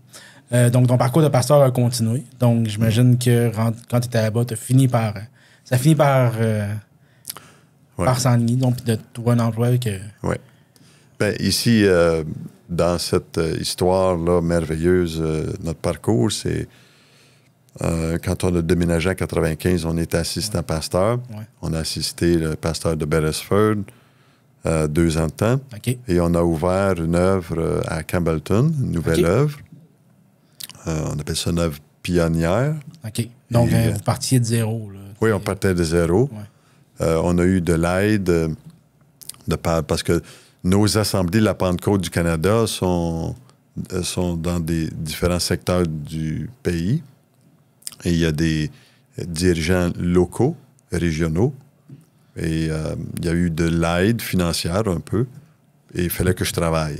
Okay. Il fallait que j'aille mon travail séculier, tout en étant maintenant nouveau pasteur à Campbellton. Et on a été 6 ans de temps. Okay. Et en même temps de ce travail de ministère, j'étais responsable impliqué au sein d'un comité d'un camp qu'on appelle le camp Escuminac. Et j'ai été directeur pour un temps. C'est toujours comme bénévole. Ouais. Et camp d'enfants. Ensuite, j'étais responsable de la maintenance. J'aimais beaucoup l'aspect de la maintenance et c'est là que j'ai découvert que mes talents d'enfance sur la terre, sur la ferme, étaient bien développés là, au camp Escuminac en regardant tout le travail qu'il y avait à faire. Ensuite, en 2001, l'église étant petite à Campbellton, on m'a offert la possibilité de donner mon nom ici à Amqui pour venir comme pasteur et je pourrais faire les deux œuvres, OK. Campbellton et Amqui. OK. Ça fait que j'étais venu à l'occasion même ici annoncer l'Évangile juste pour remplacer parce qu'il n'y avait pas de pasteur ici. Ah oui? OK. J'étais venu en février 2001, en avril 2001, puis ensuite j'étais revenu le 26 août. Et c'est là qu'on m'a offert un vote pour devenir pasteur ici. OK. Et le vote a eu lieu et très favorable. Et c'est depuis ce temps-là qu'on est ici, à Amqui, dans cette ville merveilleuse. Mais j'ai dû garder l'œuvre à Campbellton pendant 1 an et demi. Le temps de trouver un pasteur aussi Oui. là-bas. Fait que là-bas, les choses se sont déroulées plus négativement parce que le fait que je venais m'impliquer plus ici. Et je voyageais. Ouais. J'ai voyagé pendant 5 ans et demi parce que notre maison ne se vendait pas là-bas. Ah oui? OK. Et ça a pris 3 ans 3 ans et demi avant que notre maison se vende. Ça fait que Sylvie continuait à travailler au Nouveau-Brunswick et moi, je voyageais ici et mon horaire était bien partagé là, entre les deux congrégations. À ce moment-là, c'était ton travail, on peut dire. Donc, oui, là, je vivais du ministère. Là, depuis septembre 2001, j'ai commencé à vivre du ministère. On pouvait là, arriver avec Campbellton et ici avoir un salaire qui était vivable. Oui. Parce que comme on disait tantôt, tu te rendais pas riche avec ça, mais non. Ça te permet de vivre, en fond, de prêcher, on va dire, d'annoncer la bonne nouvelle, de vivre de la bonne nouvelle, si vous voulez, de vivre du ministère. Oui, c'était un privilège pour moi de pouvoir encore faire cela. Et aujourd'hui, depuis 2010, on m'a offert de pouvoir m'impliquer un peu plus dans le secteur ici, Québec-Est. OK. Mes responsables m'ont offert de donner mon nom comme être responsable du secteur Québec-Est. La responsabilité, c'est un collège pastoral qui détermine mon implication quand il y a une église qui manque d'un pasteur, pour une raison quelconque. il y a une démission, un déménagement, l'Église se retrouve seule, sans berger. Moi, je vais faire le travail de responsable pour rencontrer le comité, l'assemblée et travailler avec eux pour la continuité des choses. Et à ce moment-là, c'est moi qui est responsable de... Fait que de Rivière-du-Loup à Gaspé, c'est notre secteur Québec-Est. OK. Et j'ai l'honneur de pouvoir prendre soin des congrégations. Est-ce qu'il y en a beaucoup quand même? Il y a 7 congrégations ici dans le secteur Québec-Est. OK. Et actuellement, mais on manque aussi d'ouvriers. Oui. OK. Oui, oui. Disons, de pasteurs ou... Oui, de pasteurs. On manque de pasteurs, là. Excuse. Ouais. Non, si mais j'ai non, je veux utilisé savoir... le mot ouvrier. Oui, non, mais c'est bien, c'est correct. C'est juste pour être sûr qu'il soit clair. Parce que, tu sais, je sais pas si ça incluait le fait que, tu sais, il y a des gens aussi autour, là, comme on parlait d'assistants pasteurs. Je sais pas s'il y a d'autres gens aussi qui s'impliquent à travers ça. Des laïcs, des responsables d'éducation chrétienne, responsables de jeunesse et responsables de l'accueil, des responsables de la librairie, tu sais, dans nos églises, là, il y a des gens responsables, là, tu sais, là, qui s'impliquent. Là, et qui manquent de gens un peu dans toutes les sphères. Ben, quand il y a un pasteur dans une église, il aide les gens à s'impliquer davantage là, dans un milieu pour faire la différence. Et moi, j'ai le privilège d'être dans une église que les gens s'impliquent, là, puis c'est très encourageant. Okay. Puis à Amqui, est-ce qu'il y a beaucoup de membres réguliers, on va dire? Je sais pas si c'est un bon terme, là, ou de... Bon, il y a de la participation. Il y a des gens qui participent aux réunions. Ouais. On est une quarantaine, cinquantaine. Des fois, ça peut être plus. Des fois, ça peut être moins. Bon, les vacances, c'est moins aussi. Ouais. Mais des membres, on est une trentaine de membres. OK. Ils sont là, assidus. Oui. OK. Je vais juste regarder mes questions un peu pour être sûr que je vais aller dans la bonne direction. Ah oui, est-ce que le rôle de pasteur a évolué depuis, disons, depuis que tu as commencé dans le domaine de ce côté-là? Est-ce que tu vois que ça a évolué avec les années? Ça a-tu changé un petit peu? Y a-tu des choses qui ont changé un petit peu? Bien, écoute, évoluer, on pourrait ouvrir la parenthèse dans plusieurs domaines, mais la responsabilité des pasteurs est très, très exigeante socialement.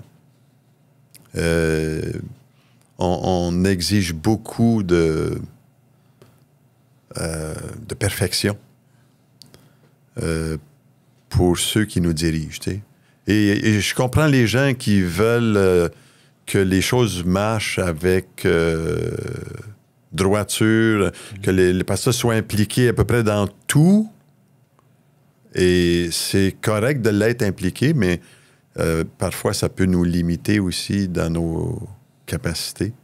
Ouais. Et même dans notre milieu pastoral, on a des pasteurs qui tombent en burn-out, là.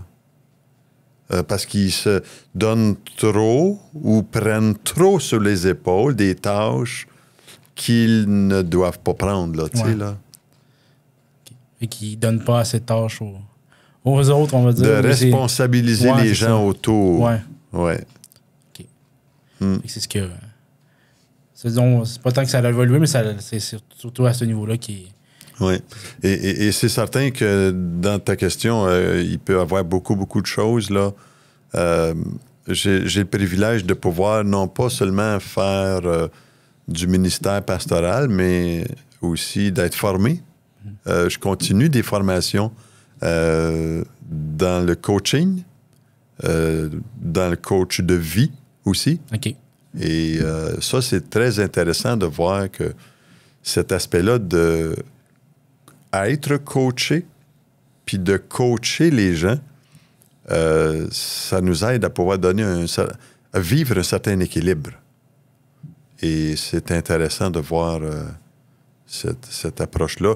Dans notre mouvement, on a aussi la formation de mentorat qui, aujourd'hui, on On a des jeunes qui veulent se lancer dans le travail pastoral, mais on ne les laisse pas aller toutes seules. Comme nous, quand tu dis évolution, là, ici, là, je me rappelle quand j'ai commencé, notre approche était vraiment, on te place à un endroit, un secteur, puis tu dois apprendre à voler de tes propres ailes, et tu t'aperçois que les ailes sont pas trop développées. Mais aujourd'hui, c'est qu'on ne laisse pas aller les jeunes toutes seules. On les encadre, on les entoure, on les conseille, on leur donne un encadrement pour pouvoir justement développer de la maturité tout en étant impliqué dans le pastorat. Et ça, c'est un plus énorme, là, tu sais. Et je crois qu'il s'en vient au Québec. Plusieurs villes au Québec sont en train d'émerger dans le sens du mentorat. Et là où il y a des ouvriers qui se développent, là, ouais. Parce que, tu sais, c'est pas... aussi, quand si t'envoies un jeune comme ça, quelque part, on devient pasteur de là où je sais pas, ça me tombe. Surtout si c'est une nouvelle communauté, un nouveau secteur. Oui. Là, faut que tu convainques des gens, faut que tu challenges des gens sur ta vie, ça a toujours été ça, mais là, moi, je t'apprends qu'il y a d'autres choses, c'est plus que ça, ou en tout cas, peu importe. Mais là, ça les challenge. Fait que, tu sais, j'imagine qu'il faut... Il y a un peu de mentorat au niveau de l'approche des gens aussi, parce que c'est ça, il faut quand même que, comme tu disais, les gens se sentent challengés sur leurs croyances, puis tout, fait que ça doit être compliqué pour quelqu'un, surtout d'aller chercher quelqu'un un peu là-dedans. Là, oui, absolument. Ça ressemble à quoi, l'horaire? Mettons, le centre chrétien, une semaine régulière d'une saison, je sais pas moi, en novembre, une semaine. Je dis une semaine au hasard, là, mais tu sais, ça ressemble à quoi une semaine au centre chrétien? Comment ça fonctionne?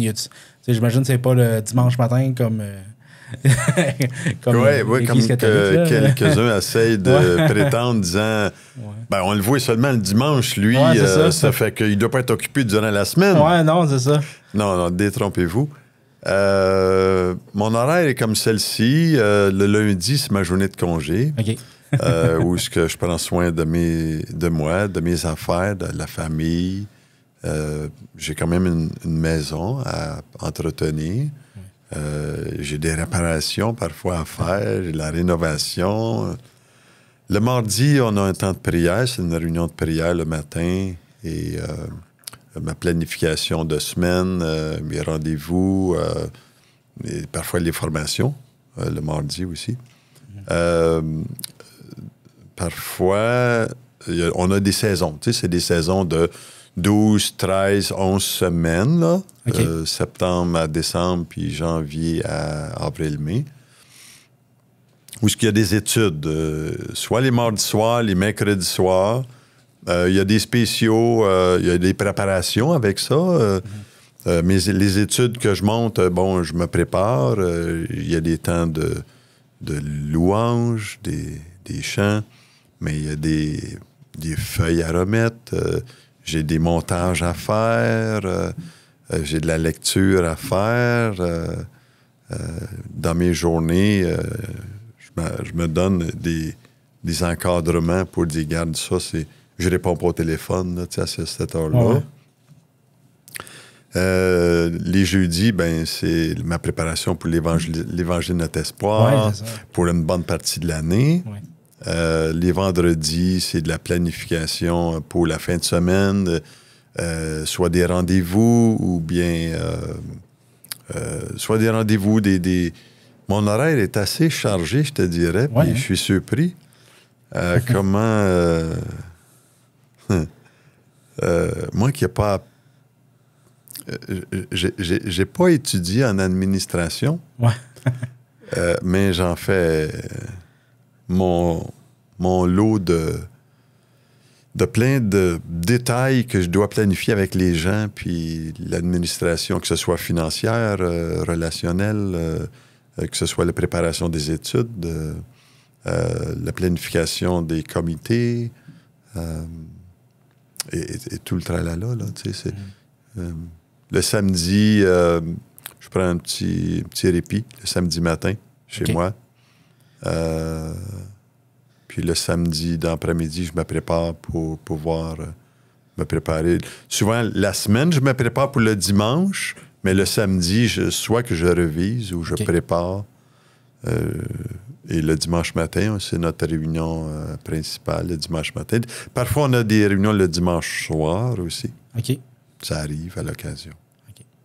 Puis, c'est aussi du 1 pour 1, des fois, des gens qui ont des questions, qui se questionnent ou qui ont besoin de parler un peu. Est-ce que c'est des choses que tu fais aussi? Oui, j'aime beaucoup cet aspect de relation pastorale. Mm-hmm. Et je rencontre souvent des gens, des couples. Je célèbre des mariages. Ah oui? OK. On fait des baptêmes d'eau. Mais les baptêmes d'eau, c'est les baptêmes de ceux qui croient. Mm-hmm. Hein? Dans le Nouveau Testament, à ceux qui croient, ben, ils ont pris une décision de suivre Jésus, de vivre pour Jésus. Et à ce moment-là, ils peuvent être baptisés. Si tu crois, tu peux être baptisé.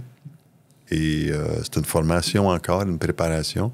Et cet été, on va avoir un beau temps. Là, dans la rivière Matapidia, ici, on fait un baptême d'eau. Il y a des gens qui m'ont approché pour être baptisés dans l'eau. OK. Mm-hmm. Fait que, fais-tu dans quel secteur, par curiosité? Ici, ça va être à l'Agora. Ah, OK. Oui, ça va être à l'Agora. Ah, fait que vous allez où est-ce qu'il y a des petites marches, vous descendez? Je sais pas où est-ce qu'il y a des petites marches. Oui, mais pour aller dans la rivière, là. On va sur le bord de... J'ai pas vu ces belles petites marches-là, s'il y a des belles petites marches déjà. Là, mais, en fait, ils ont fait ça pour les gens qui descendent la rivière en petit bateau gonflable. Là. Ils partent du camping puis descendent. Puis quand tu arrives là, ben. Faudra que j'aille faire un tour. Ouais, tu iras faire un petit tour. Ouais. Fait que vous faites ça dans ce coin-là où vous allez dans la rivière. Oui. Puis, Oui. Une place où c'est sécure. Là. Mm-hmm. OK. Mm-hmm. Est-ce que il y a beaucoup des fois des rassemblements au Québec qui se remontent tout à un endroit? Régional? ou régional ou provincial? On en fait. Comme le camp Escuminac, exemple, que j'ai parlé vitement tantôt. Je suis devenu directeur du camp Escuminac en 2010, où c'est un rassemblement des croyants à travers les provinces. Il y avait des gens de l'Ontario, des gens du Québec, des gens des Maritimes qui venaient. Et on est sous un chapiteau où ce qu'on célèbre Dieu, on entend la bonne nouvelle par les messagers de la bonne nouvelle, des équipes de louanges, des équipes à la cuisine, des équipes au ménage, etc. Là. Puis le camping. Fait que tout ça, il fallait que je gère ces choses-là pendant... Ben, tu vois, de 2010, là, j'ai été impliqué plus depuis 2010 jusqu'en 2019. OK. Parce que moi, je l'appelle le vide sanitaire. Là. Ouais. La crise sanitaire qu'on a vécue a fait en sorte que c'était difficile en 2020-2021 et ça n'a pas relancé. OK. Ça n'a pas relancé. Là, c'était trop difficile. Là. Et moi, merci pour le compliment que tu m'as dit au début, là, mais je vieillis comme tout le monde. Ouais. Et il n'y a pas de relève pour l'instant. Il n'y a pas de relève pour le camp Escuminac. Mais ce sont des rassemblements de même, oui, comme on a des conférences, des congrès, on a des rassemblements des jeunes en province. Ici, même au camp Sable Chaud, où parfois les jeunes se réunissent pour s'approcher de Dieu, puis chercher Dieu, puis on encourage les jeunes à chercher Dieu, là. Mm-hmm. S'il y avait des mythes à déconstruire à propos du centre chrétien, je sais pas s'il y en a. Je sors ça de même, là. Ben, tu sais, la réponse était... La question est ici, mais j'ai pas de mythe en particulier. Mais y a-tu des mythes, des choses que les gens pensent du centre chrétien que tu as déjà entendu dire? Puis je parle pas nécessairement d'Amkoui, je parle en général, là, tu sais... ou des mythes comme ça que tu aimerais déconstruire, de dire non, ça c'est... Des mythes. Est-ce qu'il y en a? Oui, il y en a. Les gens ont peur qu'on va... J'ai entendu ça déjà dans le passé, là. Ouais. Que si tu vas là, tu vas te faire laver le cerveau. OK. Ben, moi, je dis, la première personne qui avait besoin de nettoyage dans ses pensées, c'est moi. Ouais. Et je pense qu'il y a beaucoup de gens qui ont besoin de nettoyage, de faire le vide, là, tu sais. Mais c'est pas tout de faire le vide. C'est pas tout de faire le nettoyage. Faut que tu la remplisses de quelque chose à quelque part. Ouais. C'est comme... Tu sais, c'est... Puis de la remplir de bonnes choses, c'est ça qui est le défi aujourd'hui. On croit trop à tout ce que le monde dise de nous, puis sans vraiment savoir quoi, là, tu sais.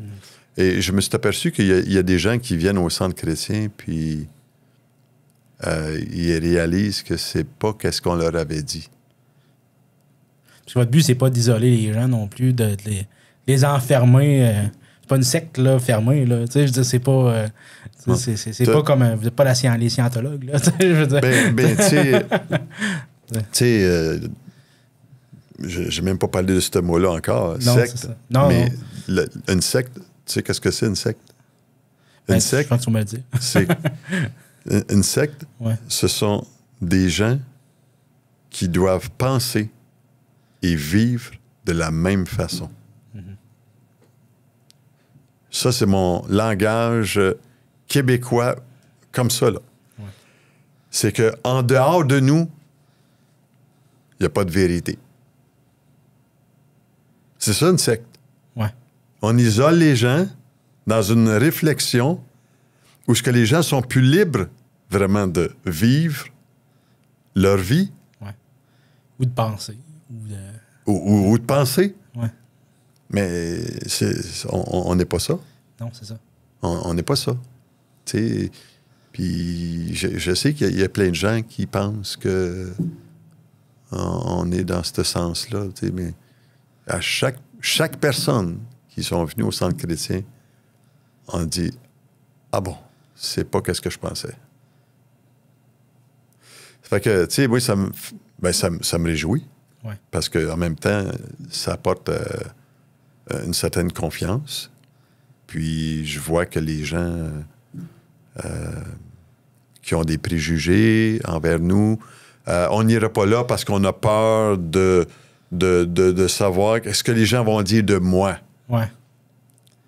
Tu sais, et je trouve ça spécial parce que moi je pose la question aux gens qui me disent ça. Tu sais, je leur dis, OK, est-ce que tu crois au ciel? Est-ce que tu crois qu'il y a un ciel? Oui, non. Bon, j'informe les gens, la réalité, c'est que il y en a un ciel où il y a un royaume qu'on appelle le royaume de Dieu. T'sais. Et c'est un royaume spirituel. OK? Le royaume spirituel a un effet sur le royaume terrestre. Et cet aspect-là de la liberté qu'on a exprimée ensemble, ben, on est libre de pouvoir y assister à ce qui se passe dans le royaume. Jésus a dit, mon royaume n'est pas de ce monde. Si mon royaume était de ce monde, ben, j'aurais combattu. Mais mon royaume n'est pas de ce monde. Et les sectes, eux, vont être concentrés non pas sur le royaume de Dieu, mais ils vont toucher un petit peu les aspects spirituels. Mais ils vont isoler les gens dans leur compréhension, leur philosophie, leur doctrine. Tu sais? Et oui. Ça fait que le royaume de Dieu, c'est un état spirituel où ce que Dieu, le Père, existe et il a envoyé son Fils, Jésus, justement pour nous faire comprendre les dimensions spirituelles de notre vie. Parce que chaque être humain, on est tous créés d'un corps, c'est ce qu'on voit, d'un âme, c'est ce qu'on ressent, puis d'un esprit, c'est ce qu'on est. Nous sommes dans un esprit. On a un corps, un âme, puis un esprit. Puis l'âme, c'est bien simple, c'est nos émotions, tout l'aspect des émotions. L'âme, c'est aussi l'aspect de notre intellect, tout ce qu'on pense, qu'on réfléchit, et aussi l'aspect de la volonté. L'âme, c'est aussi j'ai la volonté de me lever le matin et de dire, je fais quelque chose de ma vie. Tu sais, j'ai une volonté. L'âme, elle est blessée. L'âme a besoin d'être restaurée. Et le seul qui peut vraiment m'aider à pouvoir découvrir l'aspect de mon esprit, ben, c'est bien le Saint-Esprit de Dieu qui prend la parole de Dieu et qui m'aide à comprendre le livre, la Bible, tu sais. Et j'en reviens encore à ce que ma sœur m'avait dit quand j'ai commencé à écouter le message. Elle m'a dit, « Denis, lis la Bible pour toi-même. » Puis quand j'ai fait ça, j'ai jamais regretté. J'ai jamais regretté. Ça fait 41 ans de ça. 42. Et je lis la Bible et je m'informe. Je m'informe de ces détails-là, tu sais. Fait que les gens qui viennent au centre chrétien, mais découvrent quoi? Le livre. Mais il y a aussi le messager qui veut le découvrir, tu sais. Et j'ai pas honte de celui en qui je crois, tu sais. Je ne crois pas dans une religion encore. Je crois dans une relation personnelle qu'on développe et chaque être humain peut développer à l'âge où ce qui vient à la connaissance de l'Évangile, tu sais. Est-ce que tu sens que chez les jeunes, il y a peut-être un retour à ça, à la croyance en Dieu, parce qu'on, depuis, dans le fond, plus ça va, plus qu'on dirait que l'intérêt envers la religion descendait. Mais j'ai l'impression que peut-être depuis quelques années, il y a peut-être un retour un petit peu à ça, à cette relation-là. Est-ce que c'est quelque chose que tu as observé? Je sais pas si ça se rend jusqu'ici en région. Je sais pas si tu vois des fluctuations auprès des jeunes. Absolument. Ça me fait sourire ta question, Carl, parce que je vais te dire seulement un fait, OK? Ouais. Un fait vécu en fin de semaine avec l'exposition agricole. Puis on est là, derrière notre table, et on a nos articles qu'on donne gratuitement à la population. Et ceux qui veulent entendre le message des 5 couleurs, ils repartent avec un article tout à fait gratuit. Et les gens passent devant notre kiosque. Et Carl, bon, j'ai pas pris une statistique de chaque personne. Non, c'est ça. Mais je dois t'avouer que l'année passée, surtout l'année passée, avec mes personnes qui sont responsables avec moi dans le kiosque, là, 65 à 70 %, OK, c'est entre 14 et 20-25 ans. OK. Qui viennent à notre kiosque, qui posent des questions. Et une de ces belles expériences que j'ai vécues en fin de semaine, là, vendredi soir, des groupes de jeunes hommes, jeunes filles qui sont, tu sais, les jeunes, ils aiment ça être ensemble, puis ouais. c'est bien, tu sais, de les voir ensemble. Moi, j'ai fait ça quand j'étais jeune, là, ouais. Tu sais. Puis, il y a un groupe de 6 jeunes hommes qui viennent à mon kiosque. Puis là, c'était comme un petit peu, tu sais, ouais, on va aller voir qu'est-ce que c'est gratuit. Bon, là, c'était un petit peu des machos là, qui arrivaient au bord de mon kiosque, puis j'ai dit, oui, vous pouvez repartir avec un article tout à fait gratuit après que je vous aurai partagé les 5 couleurs ici. Il y a des 5 couleurs sur chaque article et vous pourrez vous prendre un article. Pas que les gars, ouais, c'est correct. Mais là, quand j'ai commencé à leur expliquer l'or qui est le ciel, OK? Et comment j'ai commencé à lui parler de la spiritualité. Carl, tu aurais dû voir les yeux de ces 6 jeunes hommes-là et je les visualisais chacun, OK, en leur temps. Et je leur expliquais les 5 couleurs. Carl, sur 6, il y en a 3 qui sont partis avec une Bible comme celle-ci. Ah ouais? Il dit, j'ai jamais entendu ça. Pourquoi? Parce qu'à la maison, ils ne parlent pas de spiritualité. Non, c'est ça.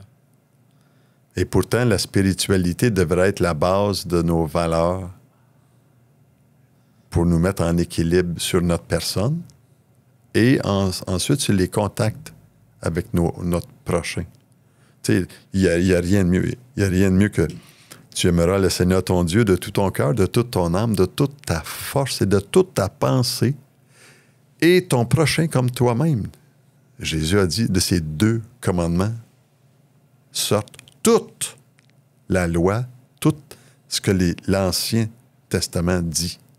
Fait que tout est concentré là-dessus, que ce que je viens de te dire. Là, les jeunes, là, ils veulent savoir, et la personne qui était avec moi là, comme responsable aussi dans le kiosque, là, elle s'est retournée, la personne s'est retournée, mais quand ils sont partis, là, ils ont dit « Wow! » Puis lui, il y avait un petit groupe de filles, moi, j'avais un groupe de gars. Puis il y en a eu plusieurs groupes qui sont venus comme ça, là. Puis, intéressant de voir la soif des jeunes. Pourquoi? Parce qu'on voit statistiquement là, que depuis la Révolution tranquille des années 60, où il y a eu un abandon de la spiritualité, nos parents... Moi, mes parents, ils m'ont inculqué des valeurs encore, parce qu'ils viennent avant les années 60. Okay? Mais moi, qui est né en 61... qui a vécu, oui, un effet de spiritualité, il y en a encore. Mais depuis 2 décennies, là, à la maison, il n'y a plus de valeurs spirituelles fondées sur la parole de Dieu. Et les jeunes veulent... Ils ont entendu parler d'un Dieu, ils ont entendu parler de... Mais qui leur annonce? Et là, quand ils viennent au kiosque, là, et quand tu dis 75 70-75 des gens, des jeunes qui viennent là, veulent savoir. Et moi, c'est une statistique locale. Ouais. OK? Mais va en ville, OK? Va à Montréal, va dans des centres où les jeunes sont beaucoup plus rassemblés en de grands groupes. C'est la même dynamique. Il se trouve des églises à Montréal, à l'heure actuelle, là, des églises évangéliques, là. Ils prennent un espace, puis ils rouvrent la discussion. Les chants sont annoncés, les louanges sont annoncées, le message de la bonne nouvelle est annoncé et les jeunes veulent vivre des moments de spiritualité. Tu sais. Il y a une soif qui s'installe, ça. C'est indéniable dans le cœur de la province du Québec. Là. Ouais. Il y a une soif spirituelle. Parce qu'eux, ils n'ont pas vécu sont plus dans la revendication, ou plutôt je veux dire revendication. La déception. La déception de l'Église catholique là, qui Ouais. les a... qui forçait à faire des enfants, qui dictait ta vie là, au quotidien. Là. Donc, tu sais, fait que peut-être qu'eux il y a peut-être un retour un peu vers la spiritualité à cause de ça. Oui, absolument. Absolument. Parce que... C'est ce qui fait que le Québec, particulièrement le Québec, s'est tourné le dos à l'Église beaucoup. Parce que l'Église se vide de plus en plus. Là. Oui. Les personnes qui y vont, c'est même pas des boomers, c'est des gens plus vieux. Oui. Donc, il n'y a pas grand monde en bas de 70 ans qui vont à l'Église. Là. Oui. Donc, je pense qu'il y a un retour qui se fait parce que dans une société, je veux dire, même si je parle d'un point de vue extérieur en plus, là, je pense que c'est quand même important qu'il y ait les gens qui ont une spiritualité, il y a des gens pour qui c'est vraiment important, mais quand tu te fais inculquer que non, l'Église, c'est ici, puis qu'ils font juste chialer, ben ils vont pas chercher ailleurs nécessairement, ils vont juste dire, c'est ça, ils sont orphelins un peu spirituellement. Là, oui, tu as dit le mot, là, orphelin. Ouais. Et c'est vrai que le Québec est dans une saison d'orphelin spirituel parce que les parents ont laissé volontairement la spiritualité de côté. Mais moi, j'ai des bonnes nouvelles, Carl, parce que les nouvelles statistiques qui sortent, il y a beaucoup d'effervescence parmi les jeunes qui veulent se démarquer, qui ne veulent pas copier ce que nos pères ont fait. Et avec raison, pour certaines raisons, tu sais, ils ont raison, là, tu sais. Mais il y a une soif spirituelle qui s'installe dans le cœur des jeunes. Je l'ai vu. J'étais tellement encouragé en fin de semaine, Carl, de voir ces jeunes-là. Et ils sont repartis, là, wow, tellement étonnés d'avoir entendu pendant 2-3 minutes là, ce message-là. Et ils voulaient en savoir plus, là, tu sais. Là. Ça fait que... Oui, c'est intéressant de voir... Le retour. Oui. On va pas mal vers la fin, là, parce qu'à un moment donné, je vais manquer de batterie. Je pense que ça... OK, on s'enregistre encore, c'est bon. Parce que je voyais flasher dans l'écran, là, je suis comme ça marche encore, oui, c'est beau. Qu'est-ce qu'on peut... c'est quoi l'avenir du centre chrétien? Est-ce qu'il y a des plans? Est-ce qu'il y a des choses qui vont changer? Parce que tu parlais que tu étais près de la retraite. Donc, toi, qu'est-ce qu'on peut s'attendre dans l'avenir du centre chrétien, Amkoui? Mais écoute, j'apprécie que sur qu'est-ce que tu m'as dit dans la cinquantaine, mais j'ai la soixantaine avancée. Et pour moi, je ne ressens pas que c'est le temps de ma retraite. OK, donc tu as l'âge de la retraite. Oui, socialement. Socialement, oui. Oui, tu sais, les gens vont dire à 65 ans, on arrête. Oui, non, OK. Mais oui, c'est sûr que je commence à m'apercevoir que mon corps n'est pas à 40 ans. Puis j'accepte de vieillir aussi. Puis, mais moi, je me dis encore d'ici, j'ai un bon 10 ans à donner encore pour l'œuvre que Dieu veut accomplir ici, dans la région. Puis de voir qu'il y a des belles choses qui s'en viennent ici. Et on a bien hâte de poursuivre le travail. Actuellement, au Centre chrétien, on est en rénovation intérieure. Puis, on fait tout en sorte qu'on pourrait avoir 120 personnes sans aucun problème dans les espaces. Ouais. Et on croit que Dieu va toucher des cœurs, des vies dans la région qui ont soif, qui veulent apprendre plus, qui veulent savoir qu'est-ce que c'est la vie chrétienne engagée. J'aime l'utiliser le mot parce que ce sont les termes des études qu'on a faites depuis 3 ans. Une vie chrétienne engagée. Et c'est ce qu'on vit. C'est ce que les gens vivent. Et ils sont tellement encouragés de voir ce dynamisme de la foi. Okay. On va terminer là-dessus. Merci beaucoup, Denis, parce que là, présentement, j'ai plus de caméra centrale, donc je te parle, mais on fait juste te voir toi. Okay. Elle vient de manquer de batterie, mais j'ai pu la changer puis continuer. Moi, j'ai un petit cadeau à t'offrir. Oui. OK. Oui. Puis, je t'offre ça parce que tu m'as invité à ton balado. Oui. Et je suis très honoré que tu m'aies invité. Et prends-en soin. C'est bon. C'est un testament que tu peux découvrir pour toi-même et ta petite famille. Vous devez le voir. Peux-tu le montrer? Non, le focus ne se fait pas sur lui. On va rester sur ton visage. Mais merci beaucoup. Puis, comme je dis, je ne suis peut-être pas rendu là encore, mais ma mère, je pense qu'elle est peut-être un peu à la recherche elle délaisse l'église un peu. Fait que je vais dire, ben ça t'intéresse. Merci de m'avoir invité. En tout cas, Carl, je suis très touché que tu m'aies invité à ta table pour discuter de ce que je vis. Je trouve ça intéressant aussi d'un point de vue un peu externe, tu sais, de qu'on n'est pas comme... Vu que moi, je suis pas un membre, puis surtout en plus que je suis pas particulièrement croyant en général, là, donc je trouve intéressant de découvrir parce que c'est pas parce qu'on n'est pas dans la même idéologie présentement, du moins, que c'est qu'on doit se fermer aux autres pour ça, puis t'es une personne intéressante à découvrir, puis je suis content de t'avoir aussi.